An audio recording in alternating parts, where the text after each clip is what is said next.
Hello, hello, and welcome to AmeriCorps VISTA, everyone. We are extremely excited to be with you as you start your service and glad to have you participating in this webinar called Launching Your VISTA Service. My name is Chris Hawks. Hi, and I'm Barbara Reynolds. We are coming to you from VISTA headquarters in Washington, D.C. today, and as Chris said, we're very excited to be on the webinar with you. You can also see in Adobe Connect several of our colleagues are joining us for today's session. Julie and Sabrina, who work with LSI, are managing the Adobe Connect features. And we also have a bunch of other VISTA colleagues on the phone, including Sam, Jen, Brittany, Eric, and Khadija. So all together, we'll be keeping an eye on your questions and your chat and working with you today. So now that you know a little bit about who's on with you, who we are, and where we're located, we want to give you just a second to find out where you're serving. I know many of you have been chatting your greetings and your location in the chat box. So we're going to do a quick activity and use the annotation tool to get a better visual on where folks are serving. So in just a minute, you'll see the annotation tool appear on your screen. To use it, you'll select the square box, as you can see on the screen in front of you. That'll give you an opportunity to use the drawing tool pane on the left side. Then you're going to select the arrow next to the square so that you can expand your shape options and select the X.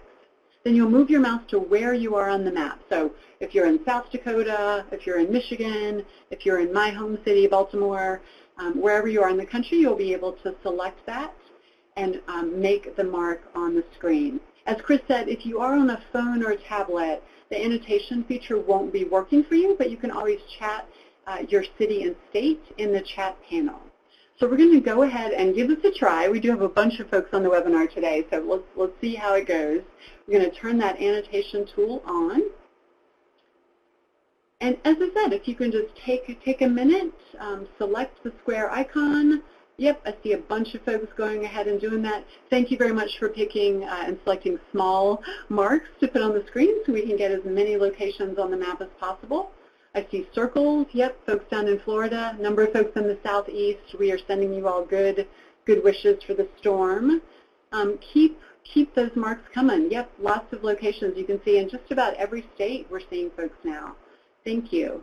Thank you very much. I see some folks out in the Pacific Ocean. I hope that's an error. I'm hoping. It could be an annotation tool mess up, but I know we do have some visitors on today from Hawaii, so welcome, folks. Great. So keep it coming. If you haven't had a chance to type in your location in the chat panel or put a mark on the map, please do so. We know, you guys can see this visually, we know we have AmeriCorps VISTA members serving in all 50 states, as well as in most of the U.S. territories and many tribal communities around the country. So in addition to other folks who are serving in the program today, you guys can see we have many folks all over the country on today's webinar. So it's wonderful to see you all, to see you typing your locations in the chat. And again, thank you for putting your marks on the map.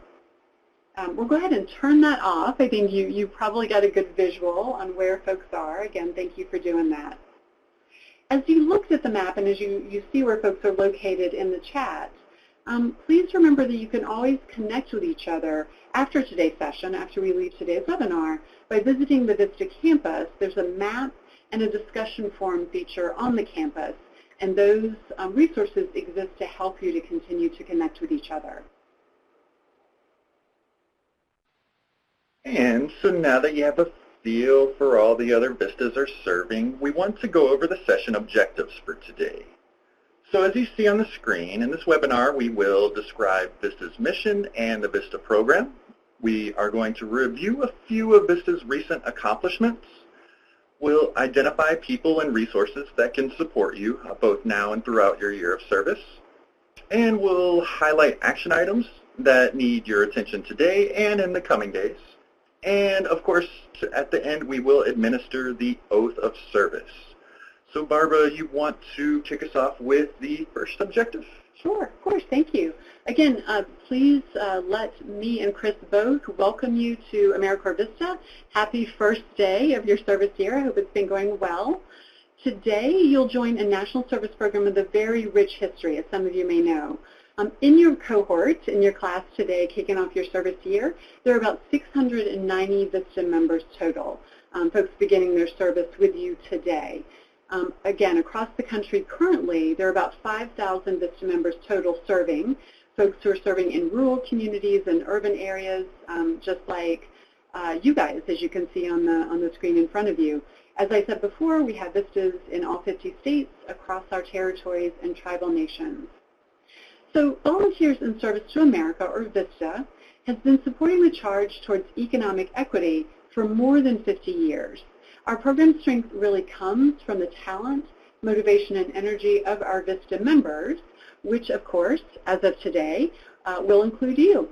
So let me thank you very much for stepping up to serve in VISTA, to share your skills and passion to serve in all of our communities across the country.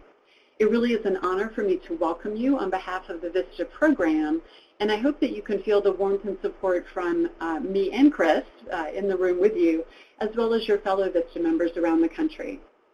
So let's take a look now at a few of the milestones in VISTA's history that have led us all to this moment. So the VISTA program was born out of the civil rights movement and the war on poverty in the mid-1960s. And social equity and economic opportunity remains our mission. Our first volunteers were assigned in 1965 to Appalachia, Hartford, Connecticut, and the camps of migrant farm workers in California. President Lyndon Johnson, whom you can see in this photo, said to those first VISTAs, "The initials of your organization spell VISTA. It is an appropriate name, for you will be opening up new vistas of hope for the poor, achievement for yourself, and greatness for your nation." So fast forward about 30 years to 1993, and VISTA joined AmeriCorps and became part of a national network of national service programs of the Federal Corporation for National and Community Service, or CNCS. You may have heard of some of our grantees and partners, including organizations like Habitat for Humanity, City Year, Teach for America, the Rockefeller Foundation, or Service Year. That's in addition to the programs that our organization, or CNCS, manages directly, programs under the umbrella names called Senior Corps and AmeriCorps. And within AmeriCorps, as you can see on the slide, and you have hopefully read before today's session, there are three major types of AmeriCorps programs. One is called the AmeriCorps NCCC, or National Civilian Community Corps. There's also AmeriCorps State and National, and then of course our program, AmeriCorps VISTA. So as we said, you are joining a national network of VISTA members around the country. In total, there have been about 220,000 folks who've served in VISTA over our history. And VISTA alums have gone on to make significant contributions after their service year in a number of ways. Some of the examples include we've had VISTA alums who've served in Congress, in the Senate, as well as the House of Representatives. We've had VISTA alums who work with chambers of commerce around the country. A number of alumni have founded and led their own nonprofit organizations. We've had alumni host a program on NPR, and even an illustrious VISTA alumnus who wrote a series of books called A Song of Ice and Fire, which some of you may know as the TV series Game of Thrones. So those are obviously just a few examples of some of the activities our alumni have done or have engaged in after they finish their service, just to name a few. And we know that the VISTA program is committed to economic equity, but if someone were to ask you what VISTA's mission is, how would you explain it? What really makes VISTA unique in the federal government? And we'll start with this, which is our elevator speech. The VISTA program strengthens organizations that alleviate poverty through the mobilization of volunteers and resources. So let's talk a minute about organizations that seek the support of the VISTA program. Many nonprofits are under-resourced and understaffed, particularly when you consider their mission. They are staffed by innovative, hardworking people who are making things happen with very few resources.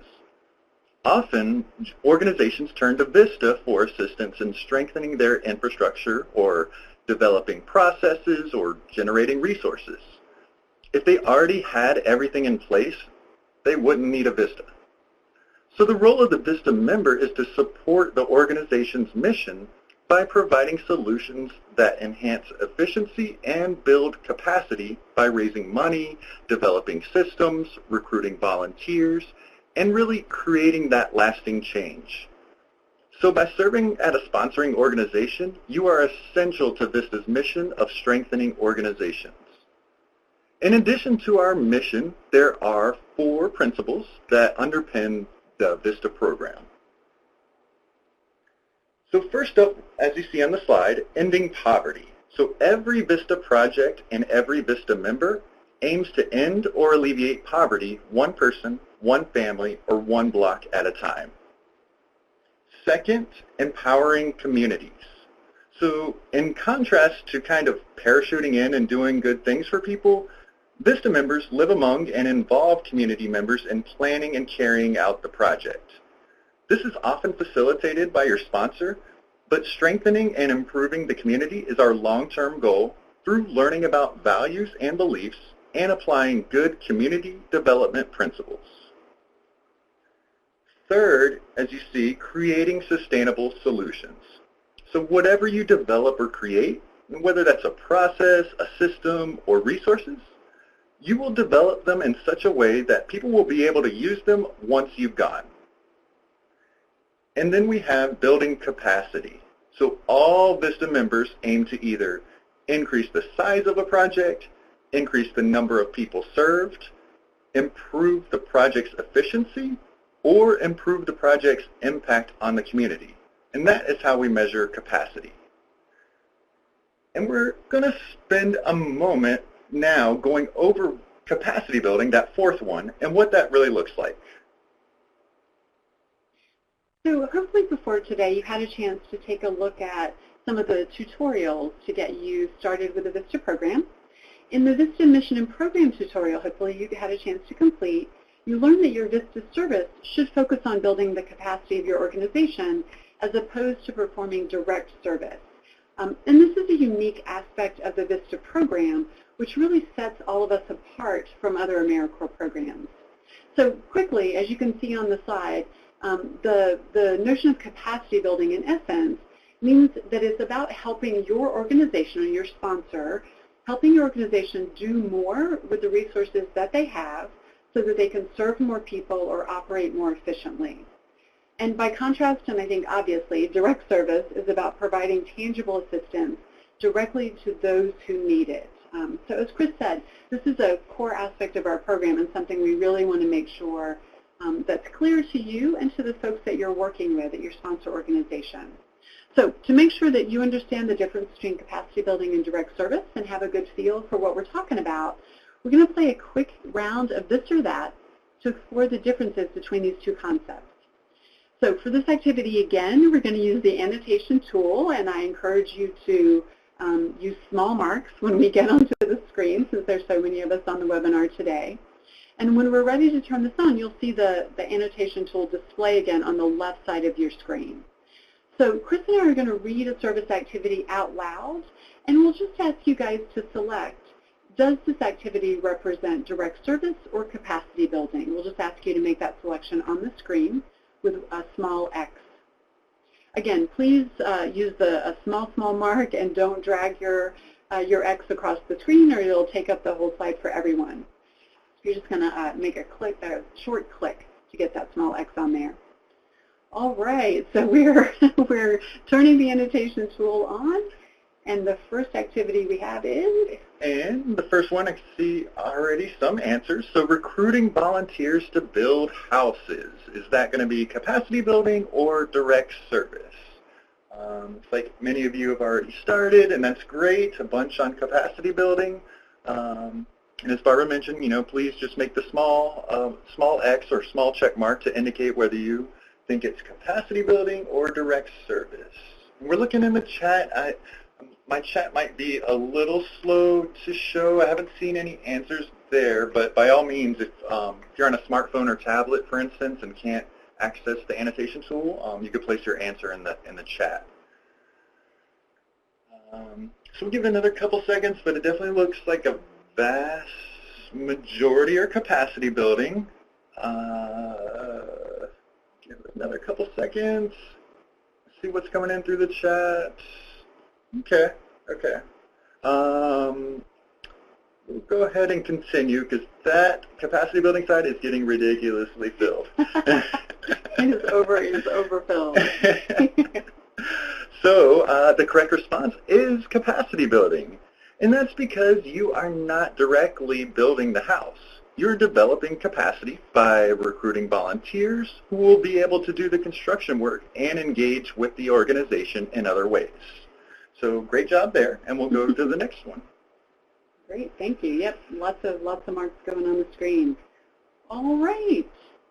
So our next activity, our next service activity example is what about delivering meals to seniors or people with disabilities in their homes? So again, delivering meals to seniors, would you indicate that that's capacity building or direct service? I see lots of marks going on the screen. Again, as Chris noted, if the annotation isn't working for you, please feel free to just type in. You can just type in CB or DS if you don't feel like typing out the whole words. Yep, lots of folks clicking on. I see a nice colorful X in there, colorful little green arrow. Nice. Yep, folks typing in direct service, a few marks for capacity building. Okay, great. So I'm going to go ahead again. We're getting overfull on the direct service side of the slides. We're going to move on to the answer for this one. And the correct response, as many of you guys indicated, or most folks indicated, is direct service. Again, because you'll be, the example here of the meal delivery would be providing a direct service to the seniors in that example. Great, great. So how about teaching a financial literacy course to low-income individuals? And is that going to be capacity building or direct service? Teaching a financial literacy course. So we'll give it a few seconds, see what comes in. Checking out the chat, it looks like it's mostly direct service so far in the chat. And got a bit of a mix, but more direct service here. See an X on the AmeriCorps VISTA logo. That's not cool. Hey, hey. That does not count on the board. So yeah, as the response is coming in, it definitely looks overwhelming direct service, and the correct response is indeed direct service. So, and that's because this example involves hands-on educating individuals. Some capacity building activities that a VISTA would do in an alternate scenario would include things like developing the curriculum for the financial literacy course, connecting with organizations who can refer clients to take the course, or identifying financial literacy experts to advise maybe the curriculum development. Cool, thank you. All right. So we're moving on to the next example, and you guys can see the annotation tool. It takes a second or two to catch up with our fast talking. So for this example, if the service activity is organizing a fundraiser, what say you good people? Would this be a capacity building, CB, or a direct service activity, DS? And please feel free to type it in the chat. I see lots of folks getting your marks on the screen. Many people have discovered the magic of colors now. We're getting lots of different colors on the capacity building side. Looking good. Check mark on the AmeriCorps logo. I don't know how I feel about that. But it's less hurtful. Yes. Less hurtful than the X, exactly. Lots of marks going on the capacity building side. Yep, lots of CVs. I think mostly CVs in the chat box. Excellent. Great. Thank you, guys. So yeah, let's go ahead and close that annotation tool then and display the answer for this example. And that is, as many of you guys indicated on the screen and in the chat, the organizing a fundraising activity is capacity building because it is very much in alignment with the definition of capacity building that we shared a few moments ago. It is literally raising resources for the sponsor organization, for the host organization. Raising resources, cash or in-kind resources, is capacity building by definition. The money raised can help expand the resources or the materials or other services within the organization. All right, so we have one more activity. One more, so last one, how about setting up partnerships in the community? Capacity building or direct service? Give it a few seconds, see the answers coming in, both in the chat and the screen show capacity building, CB. Someone marked out the direct service for emphasis. Okay. And just a few on the direct service side. And so to move this along, again, we're going to shut off the annotation tool. And the answer, all of you, or 99% of you, are correct, is capacity building. I wish you to appreciate the small heart next to the logo. Oh, I didn't notice that. I do see it now. That's great. That's very nice. Before you leave this visual, good to see that. So setting up partnerships in the community, capacity building, and that's because you're striving to link the community with organizations, with people, with funds, and more to eliminate poverty and make a positive difference. So you are building capacity by helping community members find new ways to get things done and new partners to help them do it. So you all did really well. The vast majority of you all got those answers correct, and we thank you all for participating. I'm not going to lie to you, I'm going to miss the annotation tool a little bit. That was pretty awesome. You guys are really, really fun and right on point as well. So we're going to shift gears a little bit now and take a look at what you'll be doing in your individual VISTA project and how it connects to the mission of the VISTA program. So we're moving from the kind of broad overview of VISTA and where we all came from to get here today to really focusing on you and your role. If you believe that we all have a responsibility to bring an end to poverty, and if you're committed to working with your community and all of our communities, then you're definitely in the right place. And we'd like you to reflect for a moment on the key principles of the VISTA program that we brought up in a previous slide. So these 4 principles, and you can see those right here on this slide as well, the principles guide community development for us, really. So community work requires coordination, even collaboration, and working together towards long-range goals. So as you think about these principles and that we've been talking about and going over, which one resonates with you? That's what we want to ask in this next chat question. So we'll invite you to use the chat panel to share which of the principles resonates with you, and in a few words, ideally, just kind of say or explain why. So we'll give it a few seconds. Again, if you're on a mobile device, you can use the chat for mobile devices, and otherwise we'll look at these answers coming in. And so maybe it's ending poverty. So before the session started, we noticed a lot of chat responses at the beginning that you said you joined VISTA because you wanted to help alleviate or move people out of poverty. Or maybe empowering the community is a passion of yours through working with community stakeholders to identify needs and putting those needs into action with the help and support of your community. Capacity building. So perhaps capacity building is at the heart of who you are and what you do. Maybe you see a project and can identify a plan to increase its effectiveness and engage more individuals. And then sustainability. Maybe that's something that drew you to your VISTA position. Maybe you have an eye for processes and developing them in such a way that they can really be used once you've left your VISTA service. We see the answers coming in. It looks like a good mix between all. Wow, the chat is moving super fast. It's blazing. But looking through them, yeah, I see a lot of capacity building, but honestly, scrolling through, it's a good mix, and that's totally understandable. But we ask that, yeah, please keep those answers coming in. And the reason we see these mix, I already missed the name because it went growing up. Someone mentioned all 4. So. And that is a good segue. So the good thing is that all of these are important and all of them are useful. Hopefully, as you look at what you will be doing as a VISTA, you'll be able to pinpoint activities that touch on all or at least some of these key principles. And you'll be able to talk about how to sustain the work you're doing by building capacity, empowering communities, and how these efforts contribute to ending poverty.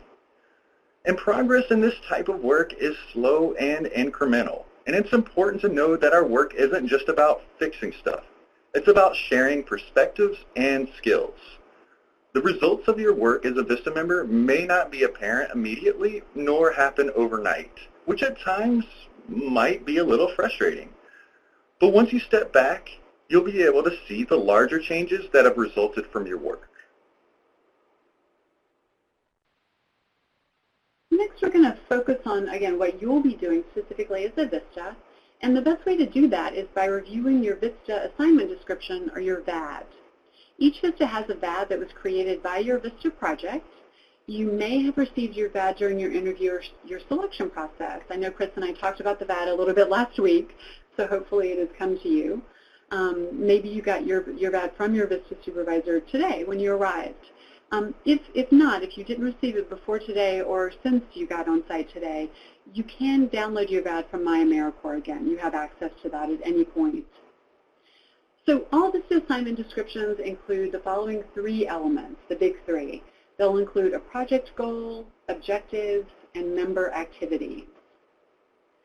So the project goal is related to or identical to the overall goal of your VISTA project, right? It's the VISTA project goal. The objectives section of your VAD will help describe and give you a lot of information about what it is that you will achieve by the end of your service year. The objectives are meant to be a bridge between the overarching project goal and then the specific member activities. And then that third of the big three, the member activities, will specify what you'll be doing this year. All the member activities will add up to the objectives, and again, those objectives roll up to the overall project goal. So in that way, hopefully, the big three are linked for you and really clear about what you're going to be doing. As I said, each of you should have your own VISTA assignment description. Even if there are several VISTAs serving together at the same project, you should each have your own. Because the VAD is your work plan for the year, we really want to recommend that you focus on it with your supervisor, if you haven't already, in the next few weeks or in these first few weeks of your service. And it's definitely something for you to keep your hands and your eyeballs on and make sure that you refer to it throughout your year of service. There's also a worksheet that's part of your early service coursework on the Starting VISTA page of the campus, if you haven't seen that yet. It's a VAD worksheet, and it's really designed to help you tease apart the various elements of your VISTA assignment description. The worksheet provides a nice framework for you and your supervisor to discuss your tasks step by step. So it's a good idea, again, if you haven't done this already, a good idea to download that VAD worksheet and start filling it out so that you're well prepared to discuss your VAD with your supervisor. If you don't already have a meeting set up with your supervisor for any reason, but definitely to talk about your VAD, this is a very good reason to schedule one, a really good reason to get this on the books early. So that can be a really great place to start your conversation about your whole year and definitely help you get oriented to what it is that you're going to be working on. So this week, hopefully, you have been or will soon be introduced to your VISTA supervisor, other VISTAs who may be serving on your project or nearby, as well as the staff and volunteers of your organization, of your sponsor organization, who you may be working with throughout your year. And we'd like to hear from you all again. So based on what you know about your VAD or VISTA assignment description, what will you be doing as a VISTA? What steps or tasks or activities will you be doing to help eradicate poverty, build capacity in your community and in your organization?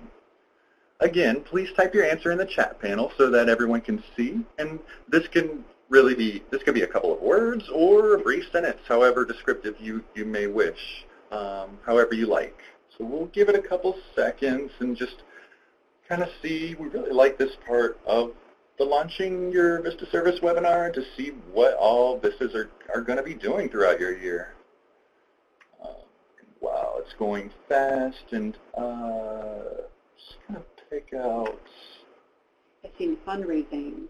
Ooh. I saw that a few places, writing grants, development. Opioid prevention. Oh my gosh, I can't even. Okay. Someone serving in Baltimore, I saw that. Resource development, Baltimore. Resource development, see a lot, mental wellness. Community outreach looks like. Food pantry, raise awareness, health awareness as well. Great. Please, please, please keep these coming in.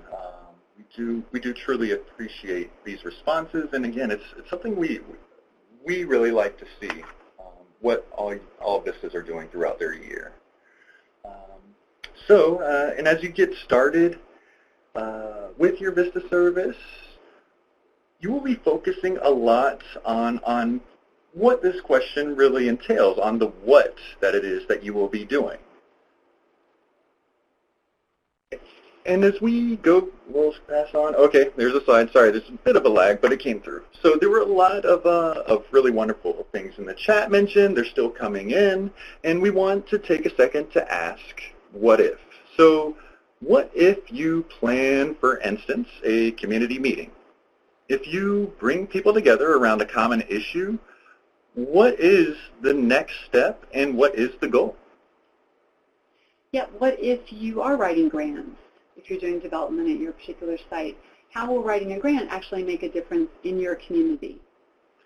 And we saw a bunch of you mention recruiting volunteers. So what if you recruit volunteers? Why specifically is it important to have other people assisting with the project? I also saw a few folks typing in the chat that they're working on lesson plans or designing curriculum. So what if you write a lesson plan? What purpose does this lesson plan achieve, and how will it impact others within the community? So again, the big question we want to ask is what if? And we ask this because we want you to reflect on the why of the situation. Think about this question in your service activities and, of course, when we're reviewing your BAD with your supervisor and on your own, as well as in your weekly meetings with your supervisor throughout your year of service. Taking time to think about the reason behind your activities and the real purpose of the things you're doing, this will help you create the intended impact of your VISTA service. The impact you make this year depends on you, and it also depends on your community, your VISTA project, and a lot of times, honestly, on good luck. So think about the what if when answering this next question. What impact do you hope to make as a VISTA member? And I see a number of folks have started typing in answers in the chat already. And by impact here, we mean what will be the end result, rather than what will your activities look like, what will happen as a consequence or as a result of your success and of your service. So think about this overarching goal as you go into your service year and really hold on to that as you move through your service. As Chris mentioned earlier, serving in AmeriCorps isn't ever easy, I think. It's not always immediately obvious the difference you're making. It's not always immediately satisfying, but it is always important work. And I think keeping the impact that you're looking to accomplish, that you're working on accomplishing in your community, keeping that in mind can really help you get through tough times when you feel like you may not be making a difference or you may not be able to see the difference that you're making. So I can see the chat is going furiously. I see a bunch of folks are typing in the results that they're looking to accomplish, the impact of the service that they want to have. My eyes are catching everything from serving people who are homeless to helping access affordable food. I think there was an education program mentioned a few minutes ago, helping with health services, economic advancement. Yep, a lot of different examples in the chat right now. Please keep those coming. But exactly, these types of impacts and these types of results are, as Chris mentioned, we love to read these. We love to just have this window into your year and into your service. And I think it's really helpful for you all with each other to see the different kinds of projects you're working on and the different kinds of results that are happening around the country in your group, in this group of VISTAs who we're serving. So yes, please keep the responses coming if you haven't had a chance to type in your answer. It is inspiring and really, really wonderful to read these. And we hope that, again, you'll keep this answer for yourself in the front of your mind and that it will continue to inspire you as you move through your VISTA year. So speaking of outcomes, we've been talking specifically about your VISTA assignment description or your community and your project. We're going to take just a quick look at some of the things that VISTA members have accomplished recently, so you'll have a sense of how your specific accomplishments at your project and in your position, all that adds up to a bigger picture. And these are actually measurable. These are some of the data points that we use for the VISTA program you can see on your screen right now. We know obviously there are a ton of intangibles that are not measured in numbers that are equally important and equally powerful as these numbers. So here's some good data points for you to know about VISTA. In the last year, altogether, so all of the VISTA serving around the country, raised over $194 million in cash and in-kind donations for their sponsoring organizations. And that is a significant amount of resources for organizations around the country. And in fact, it's more than twice what the total budget of the VISTA program is, the federal budget for VISTA. VISTA members have raised more than twice that around the country. It's really phenomenal. In addition, as you can see, VISTA members have recruited, trained, and assigned over 700,000 community volunteers who've served more than 8 million hours, and that's just in the last year. We also know that VISTA members have made it possible for their sponsors to serve over 2 million children living in poverty, and they've done that in after-school programs, with tutoring programs, and assistance in food security programs as well. And we know that VISTA projects supported by VISTA members have served over 140,000 veterans and military families around the country. And then in a single year, about 8,000 VISTA members altogether, so over the course of the whole year, built the capacity of more than 4,500 nonprofits and public agencies. And one of the cool things I really like is that of all of those community agencies and VISTA members, about 70% of VISTA members actually serve in their own hometowns. So folks are living and serving in communities where they come from, which is just something that's really close to my heart. As we said earlier, since VISTA was created in 1965, there have been nearly 250,000, so about 220,000 VISTA alums who've served in the program. And I think, again, these are good data points for you to know in general, and I also think it's just really powerful for you to see the overarching snapshot of the VISTA program results that you are part of and the kinds of impacts that you'll help make as well this year. And before we continue, let's quickly review what we've just went over. So we looked briefly at how VISTA relates to other national service programs. We then dove into the VISTA mission and its key principles and discussed how they relate to your VISTA assignment description, or VAD. And finally, we shared with you some of the impact VISTA members have had in the past year. And right now we're going to shift to looking at your rights and responsibilities as a VISTA member and some sources of ongoing support for you during your year of service. So to start off, let's talk about some important issues that you learned about in the Civil Rights and Responsibilities course that you took on the VISTA campus. The VISTA program takes very seriously the issues of discrimination and harassment. So we want to make sure you're all aware of what your rights are as well as your responsibilities. As you learn, discrimination is when receiving treatment that is different because of a difference in sex, race, or any other protected class. Harassment is behavior that is severe or pervasive and creates an intimidating, hostile, or offensive environment. If you believe that you have experienced or witnessed discrimination or harassment, and if you feel safe and comfortable doing so, here are the steps you should take. And first, approach and talk directly to the person you suspect of engaging in harassing or discriminating behavior. If that doesn't work, or if you do not feel safe and comfortable doing so, you should speak or talk to your VISTA supervisor. If you cannot go to your supervisor, or you do and the matter is not resolved maybe to your satisfaction, you should contact your CNCS state office. Finally, you can contact the CNCS Equal Opportunity Program, or EOP, and you see that contact information on this slide, It's also in the helpful links document which you can download on this webinar. And it's also available on the VISTA campus. It's in the VISTA member handbook, or you can go to the VISTA campus and just type in the search box, Equal Opportunity Program, to locate this. And your rights go hand in hand with responsibilities. So while you have the right to a service experience that is free from harassment and discrimination, you also have the responsibility not to subject anyone to harassment or discrimination. So please be conscious of how your words and actions might be perceived by others, whether fellow VISTAs, staff at your site, or community members. As a reminder, again, the contact information you'll find on VISTA Campus, on this slide, and the handouts to download. We want to make sure you're aware of where you can locate this. And continuing on, so AmeriCorps VISTA is a federal program, and like anything supported by taxpayer funds, we need to ensure that the program is well run, doing what it's supposed to, and spending money wisely.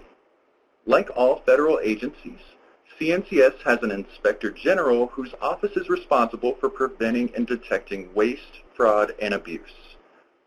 Most VISTA sponsors, the vast majority, are familiar with the rules and do a great job of following them. But sometimes things can get off track. There are a few red flags that we want to make you all aware of. If you are being asked to take over the work of a staff person, maybe someone who is out on extended leave, that is considered replacing staff, and it's not allowed in the VISTA program. Or if most of what you're doing is maybe administrative support for someone else, that's also not appropriate work for a VISTA member. You should be focusing on the things outlined in your VAD, which ties directly to the overall project plan that was approved by CNCS. Finally, the majority of your work should be capacity building, not direct service. From your coursework in today's activities, you now have a good idea how to distinguish between the two, so be sure you're focusing on capacity building. There may be once or twice, once in a blue moon situations where you do perform direct service, if it's in a special event that you're doing throughout the year.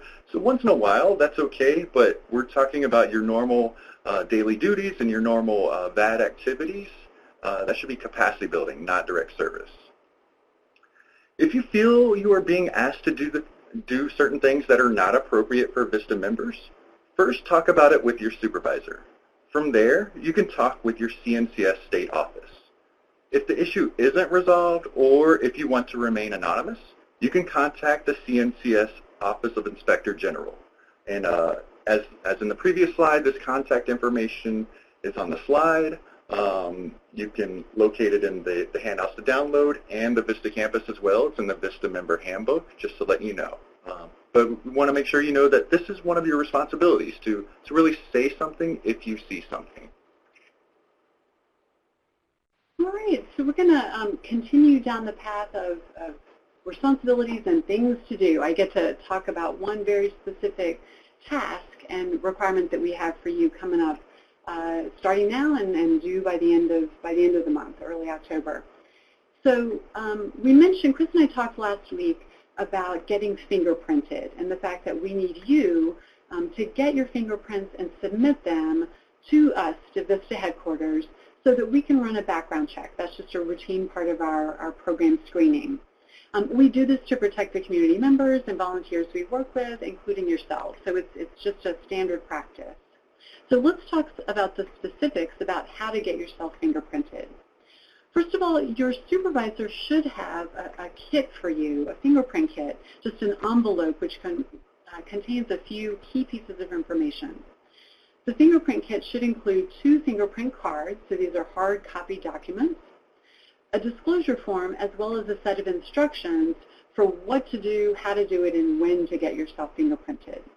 You should also be provided a return label, a UPS label, as part of this kit so that you can ship those fingerprints to us at VISTA headquarters. So as you know, it's your responsibility to get yourself fingerprinted and then get those fingerprints to headquarters. You can do that in a variety of ways. It's really going to depend on where you're living and where you're serving. I know some VISTAs have success going to a local police station or a sheriff's department or another fingerprinting service or location near you. Wherever it is wherever you find a service that can provide the fingerprints, be sure to bring those hard copy cards that you receive from your supervisor as part of that kit. Your fingerprints have to be submitted in ink on those cards that you've received, so on the CNCS provided fingerprint cards. Unfortunately, right now, we're not able to accept electronic submissions for your fingerprints or your fingerprint reports. We have to have the actual inked prints on those precious cards.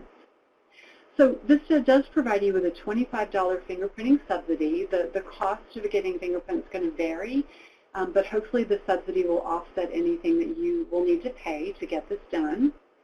And that subsidy will be included in your first living allowance payment. So it's automatically included. There's no extra step you need to take to receive the subsidy.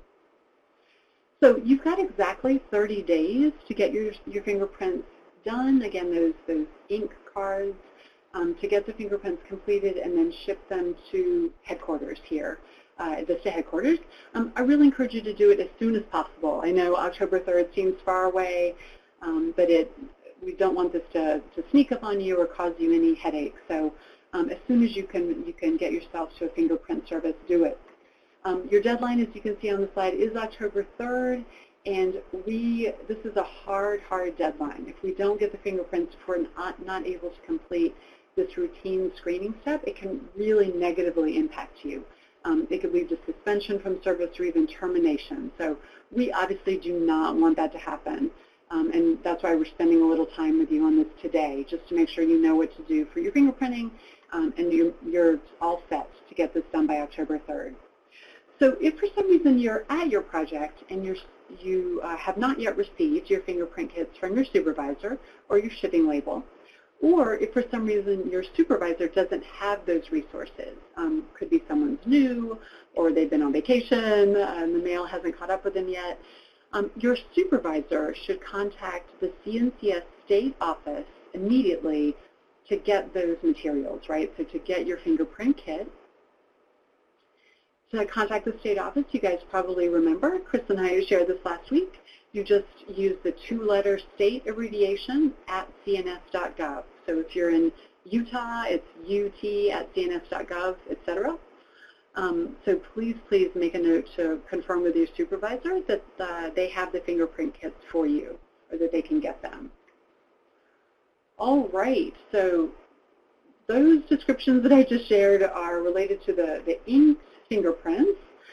There's another part of the process, and that is once the fingerprint report comes in, our staff will compare the written report that we received from the FBI on your fingerprints with information that you've disclosed, if anything, on your original application to AmeriCorps.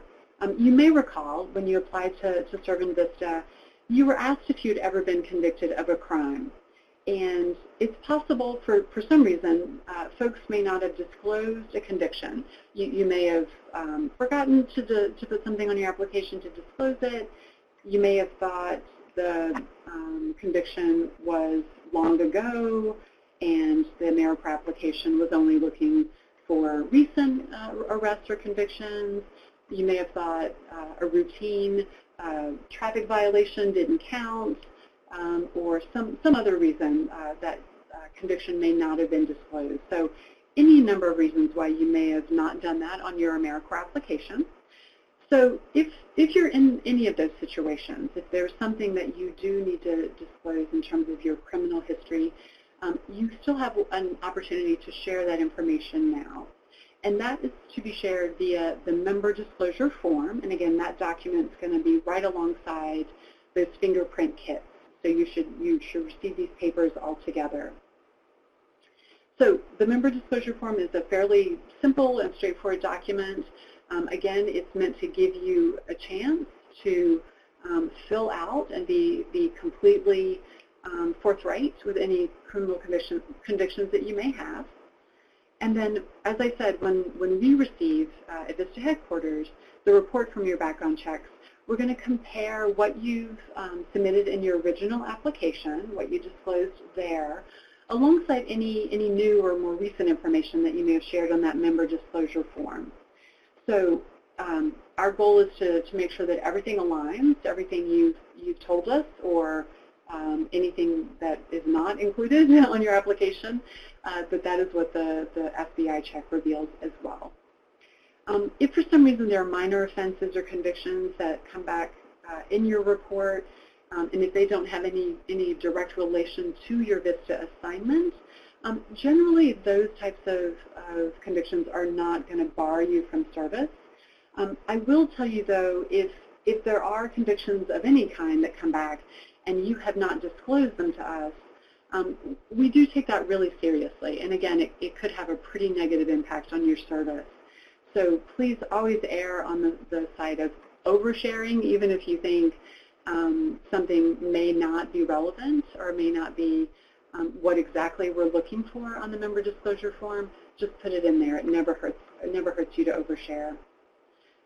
So once we do receive the results back, if there are any differences between these reports that I mentioned in your application, we will have extensive follow-up with you. Our headquarters staff here will work with you to gather information and then determine what the appropriate next steps are there. All right, so those are a couple of big to-dos and big pieces of information to put on your list for your first few days, first few weeks in your service project.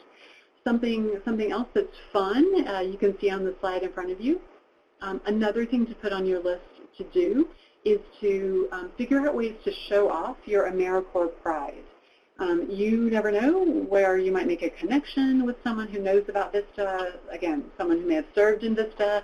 You guys can see in the chat that a number of you are in the same cities, so this could be a great way for you to visually connect with each other when you're out and about. So there are a number of ways to show your AmeriPride. You could put the AmeriCorps VISTA logo on your business card. You can use title AmeriCorps VISTA member or member of the AmeriCorps VISTA program in your email signature. If you're listed on your organization's website or in any printed materials like brochures or fact sheets, again, you can identify yourself as an AmeriCorps VISTA member, and we hope that you do that. The more visible you are, we think it's going to attract other AmeriCorps people, alumni as well as currently serving AmeriCorps members to you, which I think is a great benefit to you as a new VISTA member. It also could lead to more support. You could find resources for your project. You could promote AmeriCorps VISTA just in general, the program as a whole, which I think is a nice benefit as well. So the more that we can spread the word collectively about VISTA, that could mean more VISTA members and communities doing the great work that we know needs to get done, and having some of the great assignments like the ones it sounds like you guys are starting today.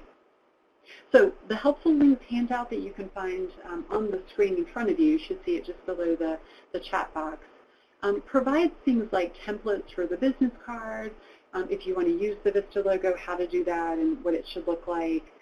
You'll also see information about publications for VISTA as well as gear to use in your office and in your community to represent VISTA in the field.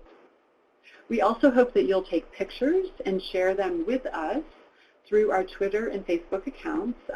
We love, of course, to see VISTA's serving, VISTA's together in training, VISTA's doing anything that's fun. And we absolutely possibly will retweet or share your story if we get those in our social media accounts. So in just a few weeks, you'll get instructions via email on how to order your free VISTA gear, and that's right, free. So you'll be able to access some materials that will help you promote VISTA and really identify with the national program. You'll be able to order a VISTA polo shirt, a lapel pin, a tote bag, a t-shirt, a water bottle, and a journal if you would like any and all of those things. And then just so you know, the instructions for how you'll access your gear will come to you via email. So in just a few weeks from now, you should be getting that information and then be able to access your gear.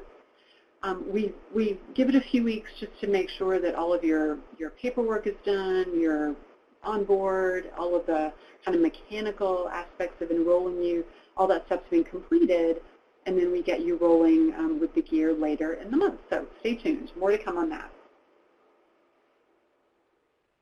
Great. So let's recap some of the many sources of support for VISTAs, a lot of which we went over in last Tuesday's webinar. So you already know about My AmeriCorps and the VISTA campus. And this graphic is a reminder of the list of resources that's a document that's on the Starting VISTA page of the VISTA campus. There's a direct link to this resources PDF available in the helpful links document in this webinar. But again, you can find this on the Starting VISTA page of the VISTA campus if you ever need it throughout your year of service. It's a helpful guide of kind of who to contact in what scenario. And whether it's questions about sick leave or healthcare benefits, pay schedule or policy, the list still points you in the right direction. And for benefits questions, you can also contact the benefits administrator directly. And if you've exhausted all other options, you can contact the VISTA Member Support Unit, or VMSU, through the National Service Hotline. They are an excellent source of support that are here for you throughout your year of service. So now let's look at what's ahead for you as you get into your VISTA service. So there are 7 elements of the early service coursework that we ask all VISTAs to complete. They are self-directed and intended to help prepare you for success. First up is a guide to help you make the most of your on-site orientation and training, which is the training provided by your supervisor to prepare you for what you will be doing at your site. Generally, that's in the first week or two, your on-site orientation and training. There's also a minute intro exercise, which helps you develop your elevator pitch. And this is so you can clearly and succinctly explain to others who you are and what you're doing as a VISTA. The resource on theories of change, that looks at various ideas about what causes poverty and theories on how to reduce or eliminate it. There's also a short video explaining how poverty is measured in the United States. There's a worksheet to help you unpack your VAD and use it as the foundation for your work plan for the year. There's a tutorial on how to understand the community you're serving by looking at demographic data and research. And there's a video with Dr. Stephen Pimpere, which shares 13 lessons about poverty that came out of the VISTA program. The worksheets and resources really dovetail nicely with your on-site orientation and training, the OSOT. We love our acronyms, and it can really provide structure for the first few meetings with your supervisor. For these seven coursework, early service coursework items, we're not going to collect your worksheets. They are there for your own benefit. They're self-guided, and we really want you to utilize them, but we're not going to collect them, and we hope that you will use them. And a little further ahead, we certainly want to let you know that VISTA offers an in-service training, or IST, to members early in their service terms, which is typically between months 2 and 5 of service. IST addresses common training needs among VISTA members. It provides an environment for VISTA members to discuss their projects and ask questions in person, and offers a forum for VISTAs to connect with their peers.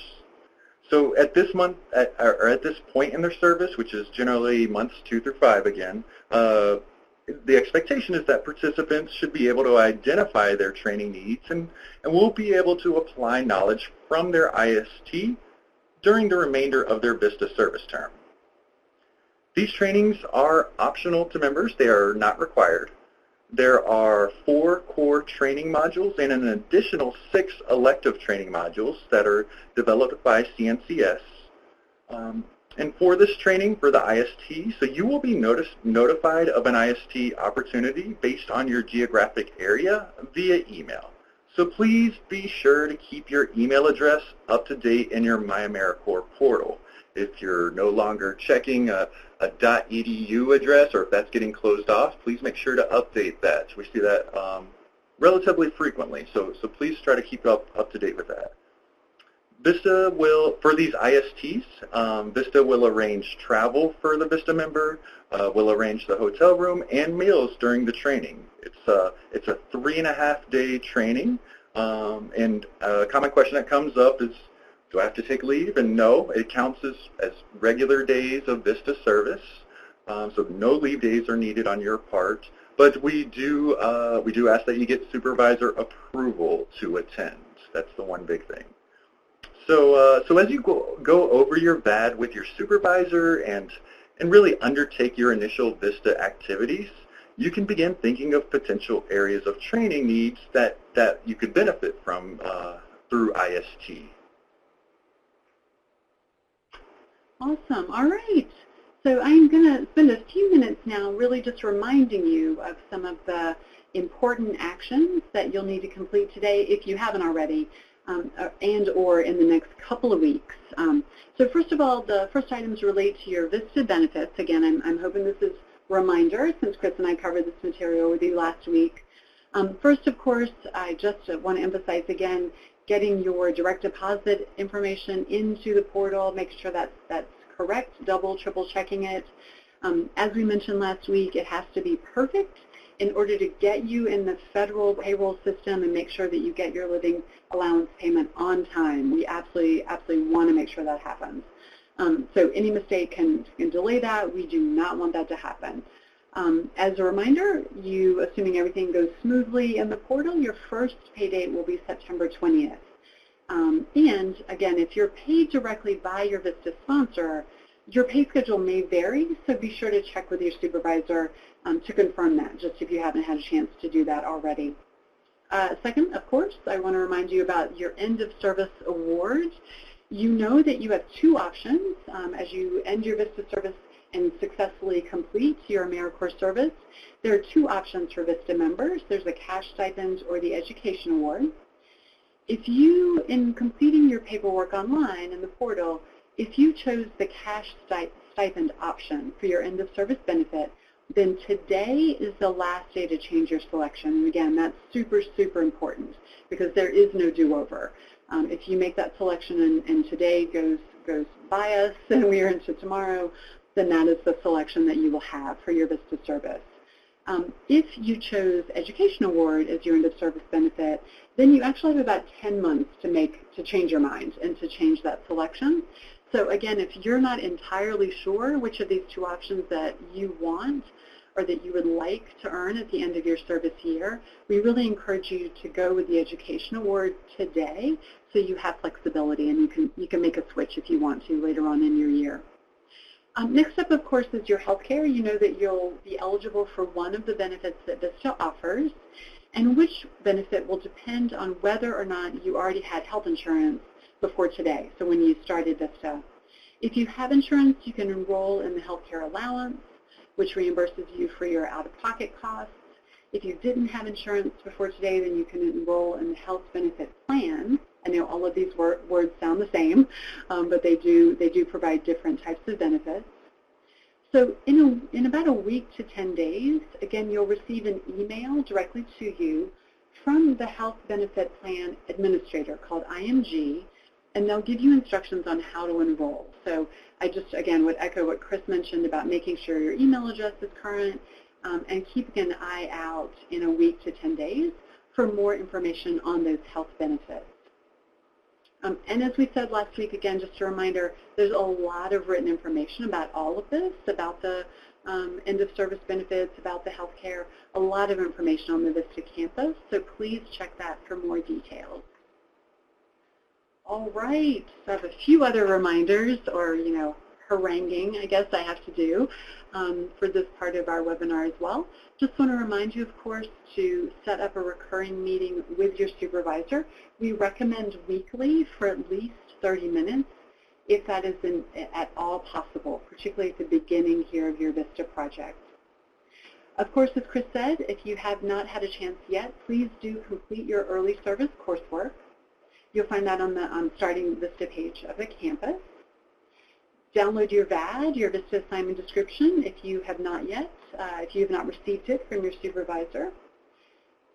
And definitely take a look at that bad worksheet that's on the campus as well to help you start teasing apart the different activities that you find there. Third, of course, get fingerprinted and get that member disclosure form submitted if it's applicable to you within 30 days. And then finally, lastly, in a few weeks, just make a note for yourself to order your VISTA gear. And you'll be getting, again, an email with instructions about exactly how to do that in just a few weeks' time. And now let's discuss the oath of service. So, let's go through this. On this topic, the oath of service is a required and an important step in all of you becoming a VISTA member. Because of the importance of this topic, we're going to pause the chat at this time. We'll be posting instructions in the chat regarding how you will complete and submit the electronic oath. And we want to make sure everyone sees the information we're sharing and everyone's eyes are on it and paying attention. So once we're done with the oath, we're going to open that chat back up to comments. If you have any questions at this time, just a reminder, you can type them in the Q&A section, and our team, our colleagues, will help answer them as soon as we can. We see them, a bunch of questions coming in, but I know our team is tackling them as fast as they can as they come in. And we'll also have a short amount of time at the end of the webinar to address some questions as well. All right, so we are getting ready and just are right on the edge of taking the oath of service to make you official in VISTA. Before Chris administers the oath, I just have a few instructions about how to fill out the electronic oath form. Of course, there's a form, there's more paperwork. Happily, this is very short and very, very easy. So first of all, know that as soon as we conclude this webinar in about 20 minutes or so, you will receive an automated email stating that your electronic oath form has been unlocked in the MyAmericorps portal. It's like a game. It will unlock for you and you'll be able to complete it. So to do that, you'll have to log into the portal and then submit the information that the form requires for you. So whether you see an email or not, though, while I have your ears, just make a note to check the portal, check your account about 15 or 20 minutes after we log off today to make sure your oath has been unlocked. The reason that's so urgent, and I encourage you to do it here at the end of the day, is because we actually have to have your oath form submitted today to make your official. All right, so here are some specific instructions that are going to help you complete this oath form. As I said, it's short, it's easy, it's user-friendly, we think, and it's super, super important. I will say I think these instructions seem really elementary, and there's a part of me that feels bad saying these words out loud to you, but it is true that we know you have a ton going on, and we really want to make sure you get this right. So I'm just gonna say these things to you, and please forgive me for being this excruciating. So on the next slide, you'll see the instructions, and I want to encourage you, if you have something to write with, write these down. If you can, take a snapshot of the slide with your phone, if that makes sense for you. Whatever is the best way for you to capture this information so that you can get your electronic form submitted today. Whatever works best is what you should do. As I said, we have to get this form done. You have to get it done in the portal. So I just want to make sure that these instructions are clear, and then you're able to do that. All right. So please pay close attention as we display this information on the screen. Okay. So first of all, you'll be asked in the electronic oath form the date of your first day of service at your project date, and that is, of course, today, September 3rd, 2019. You'll then be asked the name of the CNCS official who administered or witnessed your oath, and that will be my esteemed colleague, Chris Hawks. You can see Chris's name is spelled on the slide. Chris is C-H-R-I-S. Fairly standard. His last name, H-A-W-K-E-S, just to draw your attention. The last name can trip folks up sometimes. So number 2, Chris Hawks. Number 3, type your full legal name in the form. This should be the same name that's in your AmeriCorps application and what is in your official portal file. So please don't use nicknames or anything like that. Just make sure the full legal name is what's matching in the portal. You're going to check the box under your signature to verify that this really is you and that you're attesting that this is your signature and that you're taking the oath, and then you're going to click submit, right? Easy, easy peasy. Again, please make note of these details or take a screenshot. We know you have a ton going on. We just want to make sure that you can get this done today. If for some reason any of this information is off, if it's incorrect, the system will reject it, and it will delay you being enrolled in the program. So we want to make sure that doesn't happen and make sure that you're accepted in the system. Great. So now that the logistics are out of the way, let's consider the oath you're about to take, because you shouldn't take it lightly. This is the same oath taken by all federal employees up to and including the Vice President, whereas the President's oath is a little bit different. In the oath, it includes the phrase, to defend the Constitution of the United States. So let's take a look at the word defend there. This is not a call to arms. For some, in some positions, it may be. But for most of us, defense of the Constitution may just be the opposite of using arms. We're pledging to defend the document that contains our civil rights. It also includes the phrase, against all enemies. So, enemies. In the context of VISTA, the enemy is poverty. And then two more things about the oath. First, you may replace the word swear with the word affirm if you so choose. You may also omit the phrase, so help me God, if you so choose. We want to recognize that since we're all in different locations around the country, scattered in so many sites and so many locations that you all saw on that VISTA map and through the chat at the beginning of this webinar, that we don't have the benefit of hearing each other's voices as we recite this. But it is pretty cool to know that as you're taking the oath, there's close to 700. We're just shy of 700 of your fellow VISTAs are doing the same thing at the same time all across America. It could seem a bit awkward to recite the oath aloud if you happen to be alone in a room or only yourself and a witness. We know that some of you are with other VISTAs, some don't have other VISTAs at your site, so some could be reciting it with others while others alone. But really, we want you to know, and we want to emphasize that you're taking the oath for yourself, so please do it for you and make it count. So, we ask you that you please raise your right hand and recite the oath aloud along with me. And I'll go relatively slow but constant. I do solemnly swear that I will support and defend the Constitution of the United States against all enemies, foreign and domestic, that I will bear true faith and allegiance to the same, that I will take this obligation freely without any mental reservation or purpose of evasion, and that I will well and faithfully discharge the duties of the office on which I am about to enter. So help me God. Woohoo! Woo! Yay! Applause. Yay! Thank you all. You are now fresh VISTA members. Welcome to the program. Congratulations on joining VISTA. Congratulations, all of you, being together today and taking the oath. Just a couple of business reminders, of course, just to make sure that we are being true to all of the requirements that we have. We will unlock the oath form, so the online form of the oath that you just took is going to be unlocked by the VISTA Member Support Unit just a few minutes after we log off the webinar today.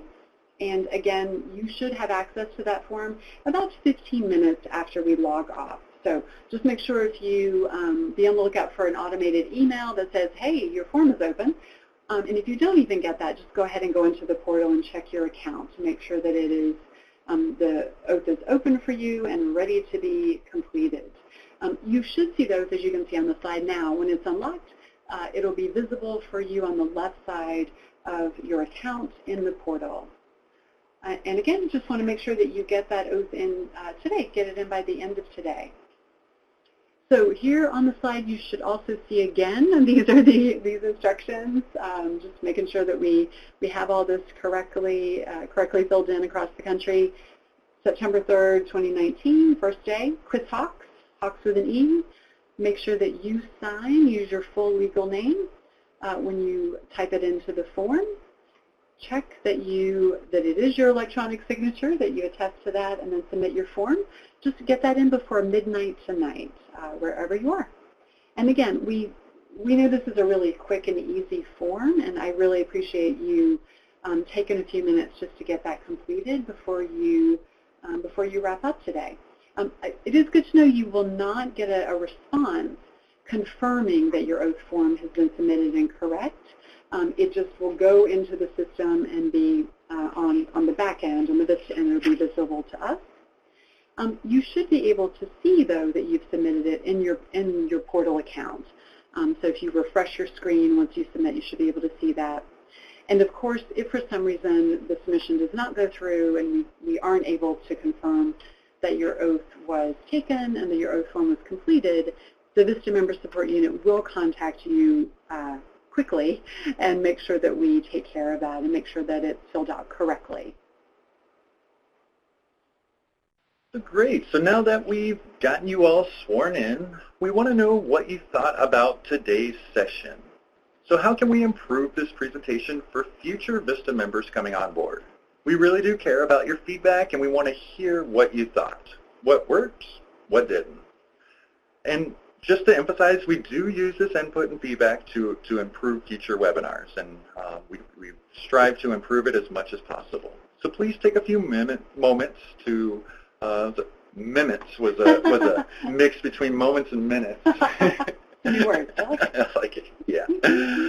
To complete the brief survey. Thank you, and we certainly thank you for sharing all feedback. And again, similar to last week's webinar, to access the link, you see it on the slide right now. You just select the link and then click Browse To.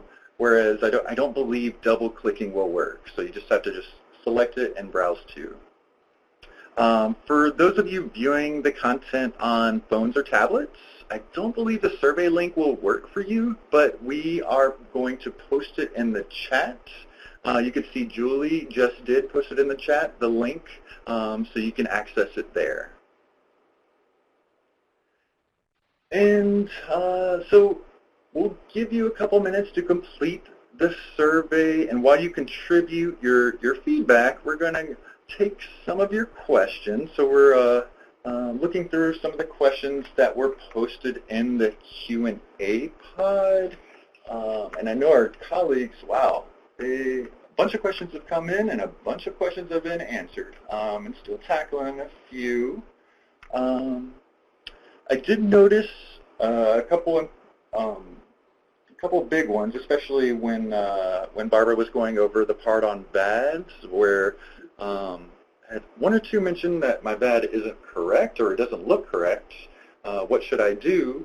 And another, where's my VAD located? So again, for your location, that's probably the easier one to answer. That's on your member homepage in your MyAmericorps portal. It's not on Vista Campus. It's on MyAmericorps. You go to your member homepage. It should be at the bottom. A little red link it should be for to download a PDF, and that'll be available to you throughout your year of service. If there's something not correct, and I know Barbara touched on this earlier, so these first couple weeks of service, if you see something off with your VAD, certainly go over this with your supervisor. We want you to bring this up sooner, much sooner rather than later. You know, kind of nip it in the bud. This is what I agreed to do for my interview, but this looks a little bit different.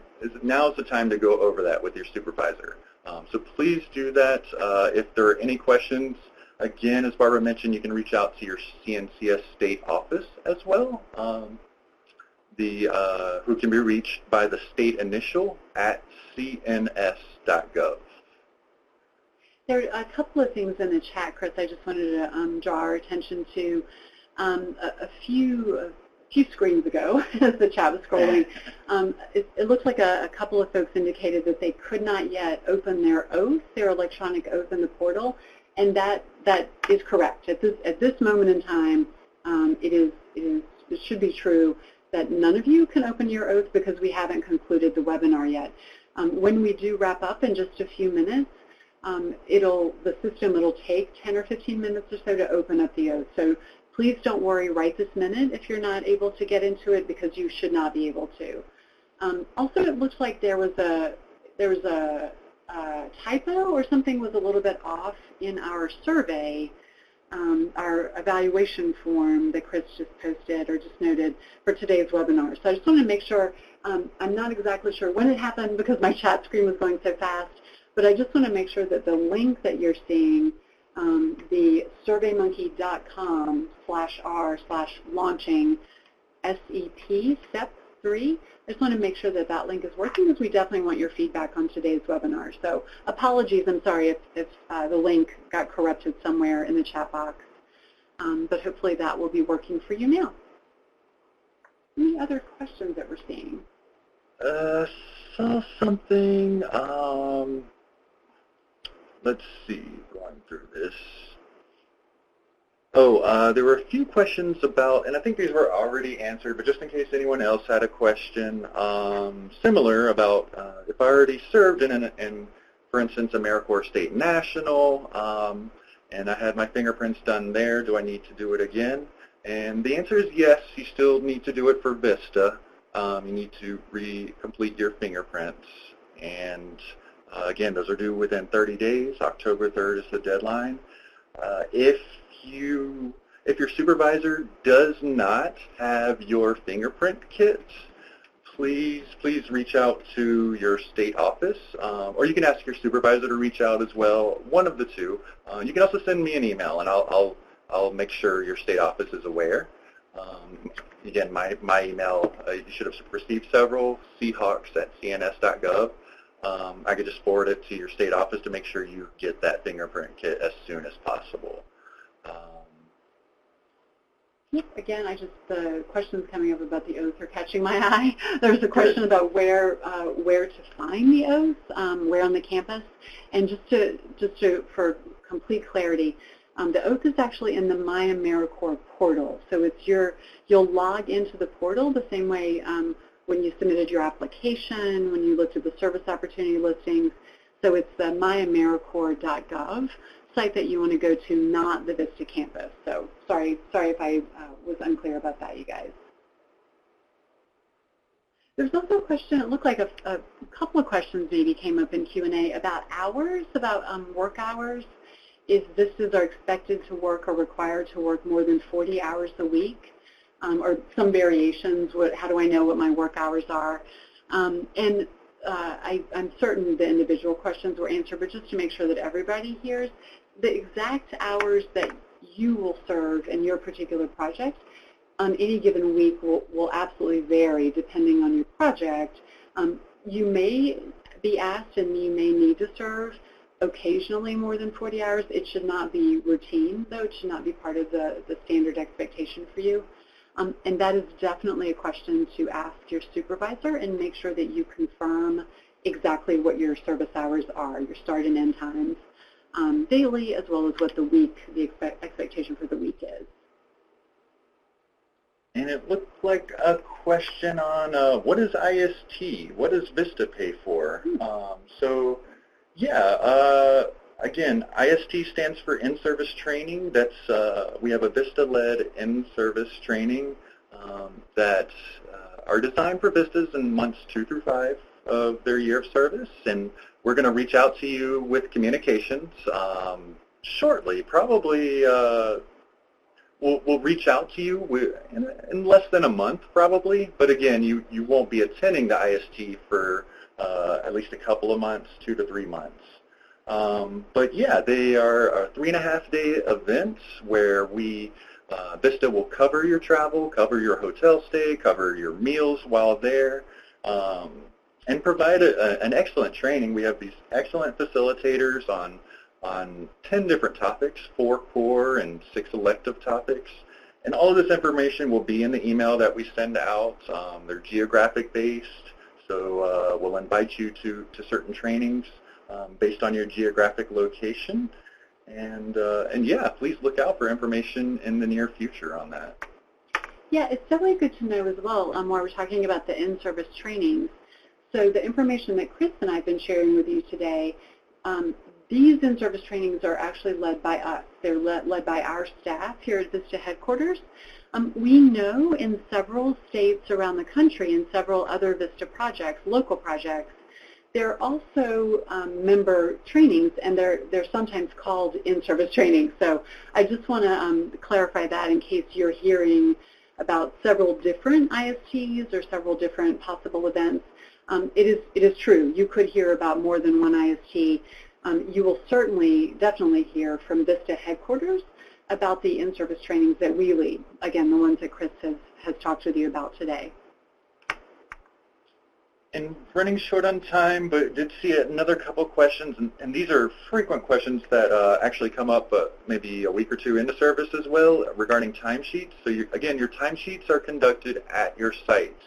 You won't submit those in My AmeriCorps. You won't submit those on the VISTA campus. You'll work something out. Each project may have a different system. So speak with your supervisor on how to submit your timesheets at your site. That's where they're tracked. Great. Well, we are right at our time limit. So let's go ahead and wrap up the session. And while wrapping up, we want to show another quote from President Lyndon Johnson. So on your idealism and on your success rests much of our hope for the final elimination of poverty in our American life. We love that quote, and we'll end you with that. And we thank you all so much for your participation and your choice to join AmeriCorps VISTA. We wish you so much success during your year of service, and thank you.